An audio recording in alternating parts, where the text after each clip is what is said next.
Ils ont donné de leur temps pour des causes sociales variées et ils œuvrent tous les trois dans des domaines bien différents.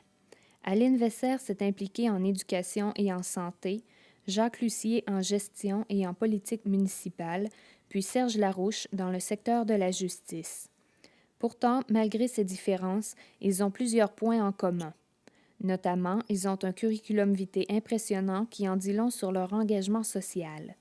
En effet, Mme Vesser, M. Lucier et M. Larouche sont de ceux qui croient qu'en s'investissant dans le milieu, on ne peut que le changer pour le mieux. C'est d'ailleurs ce dont ils se sont entretenus avec leur auditoire lors de conférences sur le pouvoir de changer les choses, conférences organisées par la Corporation de développement communautaire de l'amiante. Comment vous avez choisi dans votre vie vos lieux d'engagement et comment aujourd'hui encore, quand on vous interpelle, qu'on va vous chercher, vous faites vos choix? Quelqu'un m'a posé la question tantôt. Et en 86-87, on avait annoncé possiblement de fermer le département de psychiatrie. Ça allait mal. Il n'y avait pas de budget. Et les médecins se disaient, bien, si on n'a pas assez de budget pour fonctionner, bien, on ferme le département. J'enseignais dans le temps et je me suis dit, ça peut pas. On ne peut pas laisser fermer un département comme ça. Alors, je suis allée voir le directeur par intérim dans le temps, c'était Normand Baker, et avec trois autres madames, pour dire qu'est-ce qu'on peut faire pour vous aider à garder le département. Alors, ça a commencé un peu par là. Et pourquoi santé mentale? Parce qu'il faut dire, dans ma famille, j'ai des membres de ma famille qui en ont toujours souffert. Et ça m'a toujours tenu beaucoup à cœur, la santé mentale. Et porte d'entrée, c'était faire du bénévolat dans la région. Dans ma communauté, c'était par le biais de santé mentale. Et naturellement, de là, j'ai été nommée par Mme Lavoie-Roux, siéger le conseil régional, le CRES dans le temps, le Conseil régional de santé et services sociaux. Une chose amène une autre, ça s'enchaîne et c'est comme ça que je me suis impliquée beaucoup dans la région pour faire du communautaire. Qu'est-ce que c'est les autres dossiers qui vous tiennent bien gros à cœur quand vous siégez au conseil d'administration de notre hôpital? Mais c'est sûr que l'important, c'est de bien donner et de donner de bons soins et services à notre population. Parce que la population, c'est toujours bien impliqué dans notre hôpital.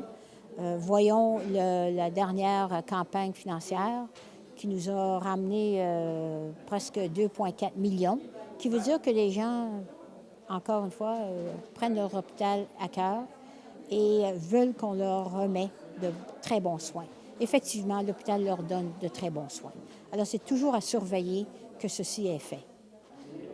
Est-ce que c'est important pour vous de préserver notre système de santé public accessible à tous et à toutes, là, indépendamment de nos revenus? Absolument, oui. Et quand on parle du privé, là, j'ai beaucoup de difficultés à dire que le privé pourrait nous offrir une solution.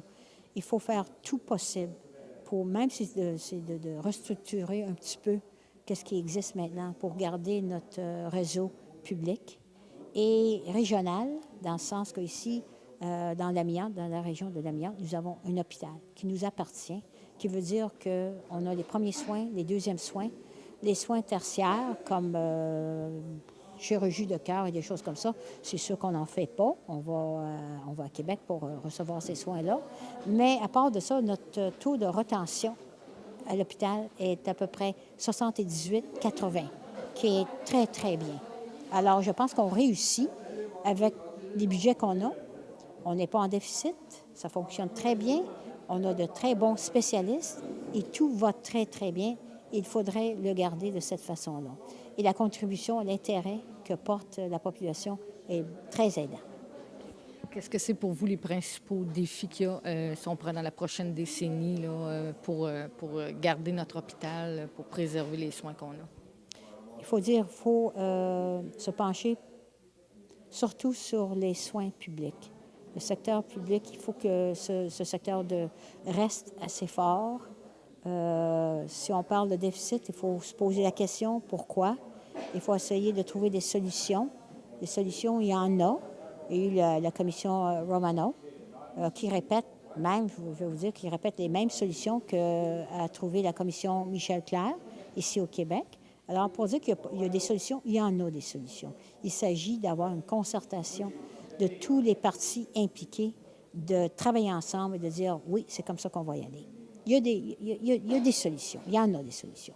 Peut-être il va y avoir certains groupes qui vont s'opposer, je ne sais pas trop pourquoi, mais il y a toujours la partie politique qui nuit à ça. Mais c'est possible. Surmonter ces blocs, ces oppositions politiques et de foncer et dire le réseau public de santé et services sociaux, c'est très important. Ça fait une grande partie de notre vie, ça. Vous êtes retraité depuis 1992 du milieu de l'enseignement, de l'éducation, et vous semblez plus active que jamais. Pourquoi vous êtes resté si active que ça? Qu'est-ce que ça vous apporte? Les choses s'enchaînent, hein? Tu commences avec un comité, puis la première chose que tu sais, bien, quelqu'un d'autre t'invite, puis tu dis oui, c'est intéressant, et peut-être je peux donner à cette deuxième cause, et ça continue de cette façon-là. Et plus qu'on s'implique, plus que ça s'enchaîne, et essayer de couper à quelque part, c'est presque impossible. Alors, tu dis oui à qu'est-ce qui vient, tu prends, tu fais partie des activités, tu trouves ça très intéressant, ça rapporte beaucoup parce que tu te sens bien, tu vois que peut-être tu peux être un peu utile à tes voisins, à ta communauté. Alors, c'est encourageant de le faire. Et comme je disais tantôt, tu rencontres des gens qui pensent à la même façon que toi.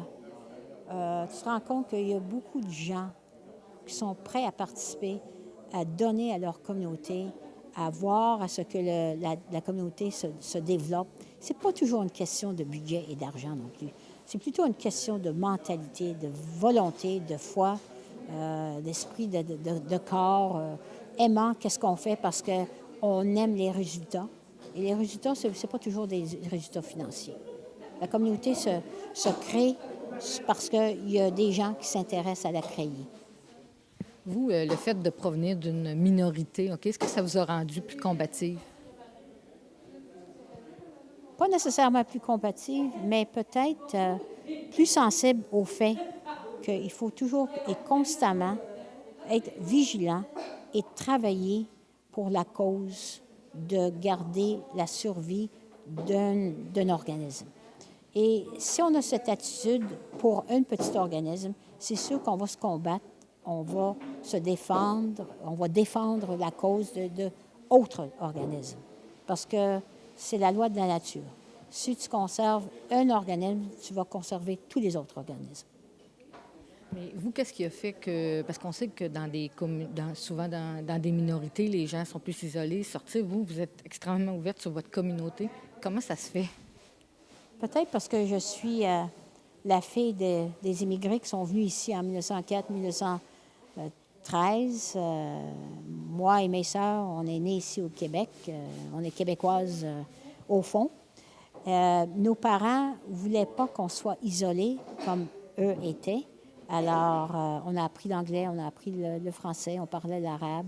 Et nos parents nous ont toujours encouragés de travailler pour la collectivité, de faire partie de cette collectivité. Alors, sans même se rendre compte, on était déjà devenus mindés, disons. On était déjà convaincus dans notre esprit, dans notre cœur, que c'était la façon de faire. C'est l'héritage qu'ils vous ont laissé beaucoup. Vous, c'est quoi l'héritage que vous avez envie de laisser dans notre communauté? On parle de relève, préparation de la relève pour bien encourager ceux qui vont nous suivre, les jeunes, de faire du pareil et de leur démontrer que c'est agréable de faire ça. C'est agréable de partager nos idées, nos biens, nos énergies, notre temps avec d'autres qui nous entourent. Je pense qu'ici, je peux convaincre les plus jeunes. La relève, comme je continue de dire, la succession, là, ça va être déjà beaucoup. Est-ce que c'est vrai que pour vous, militer, c'est la santé? Oui, sûrement, sûrement. Il ne faut pas rester à la maison et penser à ces petites maladies, à ces petits bobos, là, comme je disais tantôt aussi, regarder la télévision, c'est déprimant. Il ne faut pas faire ça, il faut travailler parmi les gens. Même, tout le monde en fait du bénévolat. Les gens, des fois, souvent, je vais au pavillon Saint-Joseph et je vois des gens qui sont là auprès des malades, qui vont visiter les malades presque tous les jours. Alors, déjà, ça, c'est du bénévolat. Il ne faut pas l'oublier que le bénévolat se fait en petite parcelle. Monsieur Lucier, ça fait plus de 2 heures qu'on discute de pouvoir. Vous nous avez amené des définitions. J'aimerais ça que vous me parliez de votre propre définition, vous, du pouvoir municipal. Bien sûr. Bien, c'est la capacité d'influencer les choses pour éventuellement les changer vers un devenir meilleur. Essentiellement, c'est ça. Donc, la capacité de changer ces choses-là, capacité autant individuelle que collective. Comme maire, c'est sûr, c'est mon action individuelle au niveau de ma communauté. Collective aussi par mes collègues, conseillers municipaux, qui, avec moi, décidons ensemble de l'orientation qu'il faut prendre. Et vous, qu'est-ce qui vous a amené à accepter ce poste-là? Vous dites que vous avez été sollicité par des gens de votre municipalité. Pourquoi vous avez mis les pieds dans la grenache, si on veut, puis vous avez accepté quand même cette responsabilité-là? Vous qui, en même temps, n'étiez pas natif de cette place-là, vous étiez à ce moment-là professeur en sciences d'administration à l'Université Laval. Qu'est-ce qui a motivé votre choix? Oui. En fait, c'est un engrenage. On ne décide jamais d'être maire comme ça du jour au lendemain. En tout cas, c'est pas comme ça que c'est présenté. Dans mon cas, c'est que petit à petit, je me suis un peu impliqué dans des dossiers, dont celui de l'extension du réseau de câbleau-distribution à Sainte-Clotilde, sur les rangs. J'ai trouvé ça intéressant comme innovation. On est le seul village au Québec à être organisé comme ça. Et puis, j'ai mis un peu de temps là-dessus avec d'autres personnes de la municipalité pour faire en sorte que ça se réalise. Et puis, un bon jour, on m'a demandé si j'étais d'accord pour aider à la réflexion qu'on pouvait faire pour se donner un plan de développement à Sainte-Clotilde. Parce que je fais ça de par mon métier, je l'enseignais, je l'ai pratiqué ailleurs, partout. J'ai dit, bien oui, on peut s'organiser sûrement pour faire en sorte qu'on ait un plan de développement. J'ai animé ça pendant tout un trimestre. Ça a donné lieu au premier plan de développement de Sainte-Clotilde. Et, mon Dieu, l'année suivante, le maire en place ne voulait plus continuer. Ça faisait quand même 10 longues années qu'il était là. Et on est venu me demander si j'accepterais pas de prendre le relais. J'ai accepté et ça fait 5 ans et c'est comme ça que ça s'est présenté. Vous nous avez parlé des styles de leadership exercés dans les différents postes de pouvoir. On pense au style autocratique, paternaliste, laisser-faire et démocrate. Vous, de quelle manière vous l'exercez justement, votre pouvoir? Bien, un peu comme tout le monde, je pense que je suis démocrate. Mais c'est aux autres à le percevoir. Mais je pense que j'ai expliqué cette théorie-là parce que ça montre bien que les situations qu'on vit dans les municipalités sont des situations qui réclament que le jeu de la démocratie fonctionne au maximum. Donc, ça prend des dirigeants qui ont des styles plutôt participatifs et démocrates pour susciter la participation des gens. C'est à cette condition-là que le développement de nos municipalités puisse s'assumer. Parce qu'un maire tout seul, ça ne fait pas grand-chose. Un maire tout seul, ça ne peut pas faire des miracles ni orienter grand-chose. Il faut qu'il y ait le support de la base. Il faut que les gens donnent à ce maire-là l'autorité, puis la capacité d'agir ensuite sur eux-mêmes et sur les autres pour opérer les changements. Donc, ça prend des leaders assez participatifs et représentatifs de l'idéologie démocrate, c'est sûr. Et sur quelle valeur votre engagement, votre leadership, là, vous l'exercez? Alors là, c'est une toute autre question. C'est intéressant, votre question. On ne l'a pas abordée ce matin. Mais ça fait longtemps que j'ai fait mon lit là-dedans. Moi, j'ai vécu dans une organisation qui a toujours mis de l'avant la valeur de l'excellence. J'ai travaillé 35 ans dans une université. Et si on peut dire, je pense qu'on peut dire qu'une université met de l'avant comme valeur fondamentale l'excellence. L'excellence dans le comportement, l'excellence dans la recherche, l'excellence dans l'enseignement, l'excellence dans la connaissance. Et ça, cette valeur-là, elle est en moi profondément ancrée. Et partout où j'ai passé par la suite, j'ai tenté de rechercher ça puis de l'appliquer. Deuxièmement, ma deuxième valeur auquel je crois beaucoup, puis ça fait depuis longtemps que je l'ai, c'est que je n'apprends rien que je ne puisse pas pratiquer. Alors, l'administration, pour moi, je l'ai enseigné pendant 35 ans, mais je l'ai surtout pratiqué aussi, comme doyen de faculté, comme directeur de programme, comme consultant pour la PME. Alors, et pourquoi pas dans un village, puisque c'est utile à mes citoyens. Tant mieux. Vous avez parlé des valeurs, puis pour occuper ce poste, une petite municipalité, dans une MRC, dans une province, quel genre de qualité ça prend aussi? Ben, je dirais quelqu'un qui a du temps devant lui, qui a du temps de disponible. Ça donne bien, je suis à ma retraite. D'ailleurs, je dis souvent, je n'aurais pas dû l'apprendre. Il me semble que je travaillais moins à l'époque, mais en tout cas. Mais beaucoup, beaucoup de disponibilité, beaucoup de, je dirais, de patience aussi. Parce qu'on vit dans des sociétés où ce n'est plus univoque. Je veux dire, on n'a plus une réponse aux questions qu'on se pose. On en a plusieurs. Et la meilleure réponse, c'est par consensus qu'on peut l'obtenir. Et il est normal que les gens s'opposent sur des projets, sur des orientations, dans des milieux comme le nôtre. Et une des difficultés qu'on puisse rencontrer, c'est d'avoir des gens qui s'énervent trop vite. Quelqu'un s'oppose à un projet, OK, prenons ça calmement, regardons-le d'un autre côté, laissons retomber la poussière, reprenons-le dans quelques temps. Il me semble que ça aussi, ça devient important dans ce que je fais.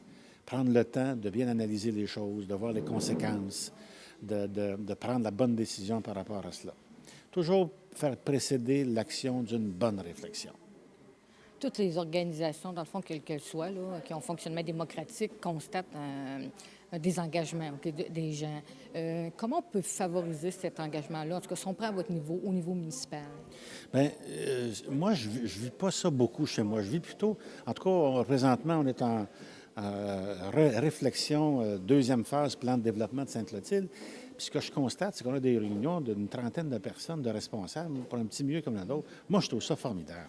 Je ne peux pas me plaindre de ça, au contraire. Il y a des jeunes là-dedans, il y a des personnes âgées, il y a des femmes, il y a des hommes, il y a des responsables, il y a des citoyens ordinaires.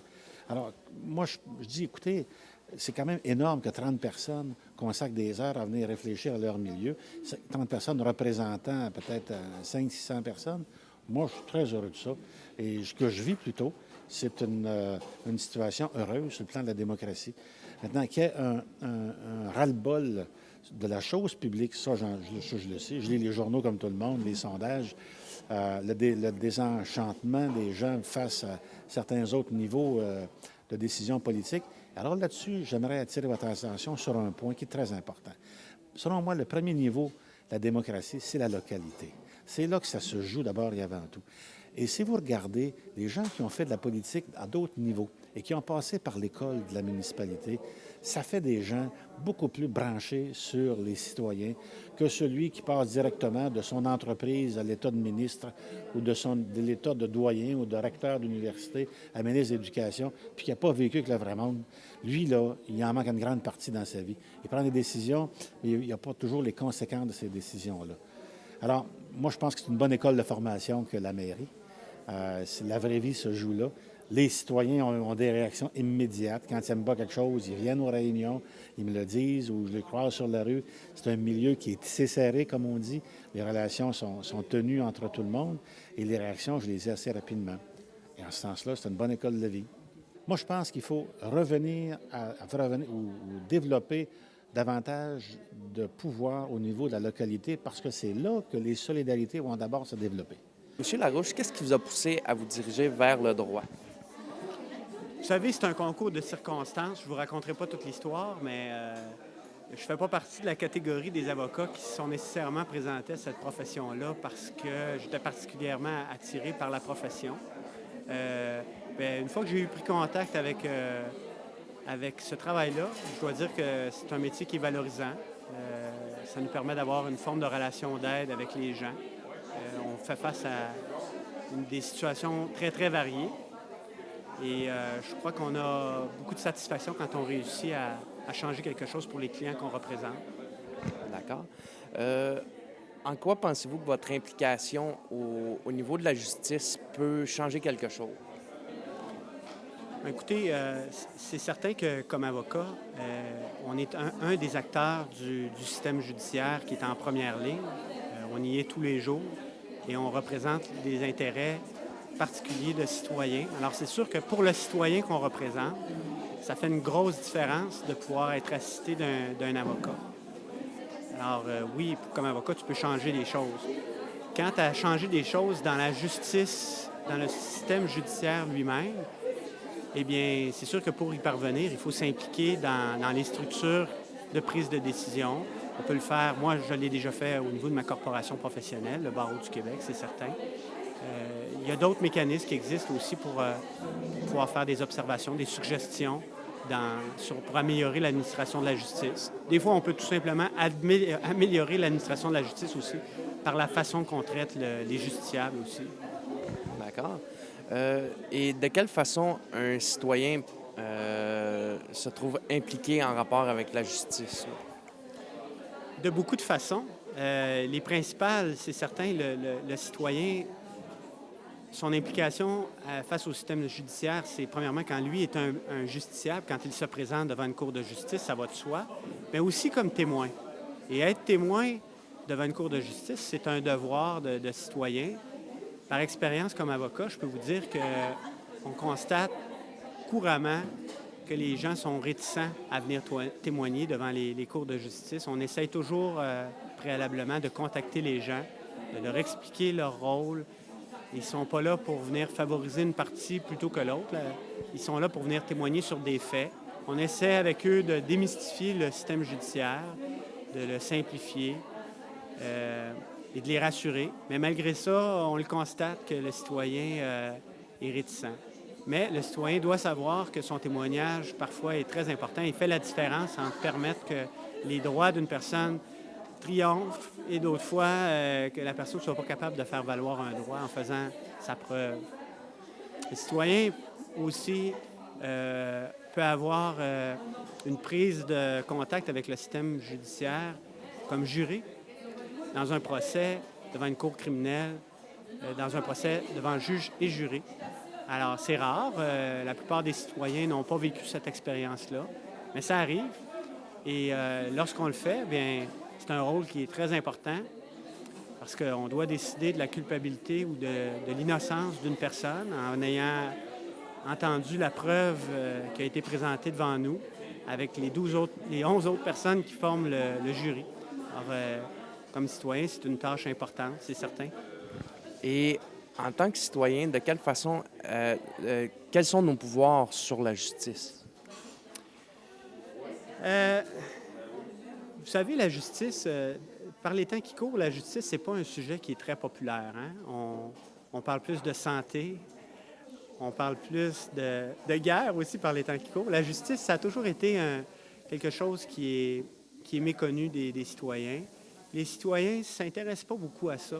Je dirais que le citoyen ne s'intéresse pas beaucoup à la justice, principalement parce que la justice, le système judiciaire ici, il n'est pas parfait, il est lent.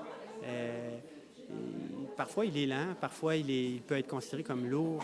Mais les gens sont, je pense, dans l'ensemble, satisfaits des garanties que nous procure notre système judiciaire. C'est peut-être pour ça que les gens s'y intéressent peu. Ils le prennent pour acquis. Ils prennent pour acquis que ça fonctionne bien. C'est sûr que le citoyen est satisfait.